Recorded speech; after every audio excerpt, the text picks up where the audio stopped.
Slimpay est né d'un double constat. Le premier, c'est l'émergence de l'économie de l'abonnement et des achats récurrents, avec le constat également que la carte bleue n'est pas forcément le moyen le plus adapté au paiement d'achats récurrents ou répétés. Ça, c'est le premier point. Le deuxième point, c'est l'opportunité donnée par la zone CEPA, cette zone de 34 pays qui permet aussi simplement d'effectuer des paiements locaux que des paiements internationaux.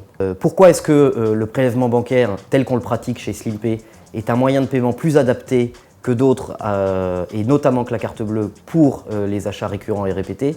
C'est tout simplement parce que une carte bleue, ça expire. La durée de vie moyenne d'une carte bleue en France est inférieure à 24 mois. Donc ça veut dire que tous les 2 ans, au maximum, un consommateur est obligé de remettre sa carte bleue. Et des études montrent qu'une proportion significative des acheteurs en ligne ne renouvellent pas leur carte bleue dans le cas d'une expiration de carte bleue. Donc ça veut dire que les marchands sont obligés de faire des démarches lourdes pour convaincre les utilisateurs de remettre leur carte bleue. Donc ça, c'est le premier facteur de perte dû à la carte bleue. Le deuxième facteur, c'est qu'une carte bleue a un plafond.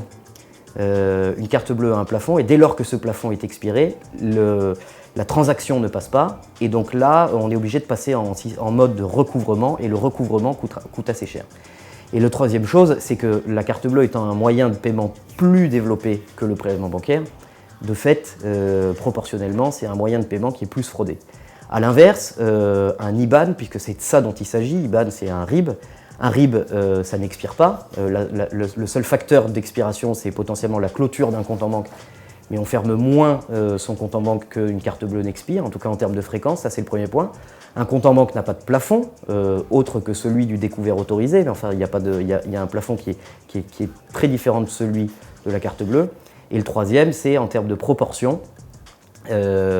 L'IBAN est un moyen de paiement moins fraudé. Donc Slimpay, c'est ça qu'on fait. Slimpay, on propose une plateforme uniformisée de paiement direct par compte bancaire ou par prélèvement CEPA, avec un parcours client aussi simple qu'une souscription par carte bleue.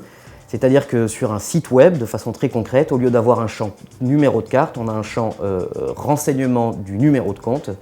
Et derrière, on signe un mandat de prélèvement, qui est un élément obligatoire pour effectuer du prélèvement bancaire, de façon digitale, avec un code à 4 chiffres qui est envoyé par SMS. Une fois que ce système-là est activé, le marchand a toute latitude pour aller prélever un compte. Donc ça, c'est du point de vue du marchand. Et du point de vue du consommateur, le consommateur est protégé parce qu'il a tout loisir et de façon très simple, à l'intérieur de son interface de banque en ligne, de dénoncer n'importe quel prélèvement CEPA. Et ça, c'est quelque chose qui peut se faire en un clic sur une interface de banque en ligne. Donc à la fois pour la récurrence, le marchand est avantagé, mais également le consommateur qui est aussi bien protégé, voire mieux protégé que pour des transactions carte bleue.